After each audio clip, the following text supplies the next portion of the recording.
வணக்கம். 2026 விருச்சிக ராசி நபர்களுக்கு இந்த தை மாதத்தின் பலன்கள் பார்த்தீங்கன்னா,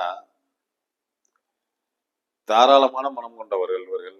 ஏராளமான எண்ணங்கள் சேரும். இந்த விஷயத்தில் பார்த்தீங்கன்னா, இவங்க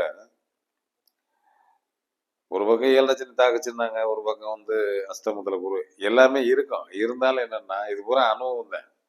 இந்த அனுபவம் பார்த்தீங்கன்னா, உங்களுக்கு மிகப்பெரிய வெற்றியை தான் தரப்போகுது. மன சஞ்சலங்கள் நிறைய பட்டுக்கிட்டு இருந்திருப்பீங்க. யார்ட்டயுமே சொல்ல முடியாது.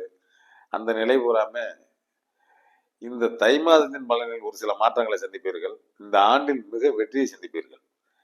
காரணம் என்னவென்றால், அதாவது 8ல் குரு அப்படின்னு சொன்னா சுக்கிரி வாலி பட்டம் இழந்தது போல் வாலி பட்டம் இழந்தாரு அப்படின்னு சொல்லுவாங்க. அது இருக்கட்டும். அது இருந்தாலும் என்னன்னா, அந்த 8ஆம் இடத்துல விரயஸ்தானத்தை நம்ம பாத்தீங்கன்னா பார்க்கிறாருன்னு தான் சொல்லணும். அந்த நிலை விரயங்கள் கூடிக்கிட்டே இருக்கும். அதனால நமக்கு மன வேதனைகள் இருக்கும். இந்த தை மாத துவக்கத்தில் பரவாயில்லாம இருக்கும். அடுத்து பார்த்தீங்கன்னா 5ஆவது மாதம் 6ஆம் மாதம் மிக பெரிய வெற்றி நீங்க சந்திக்க போறீங்க.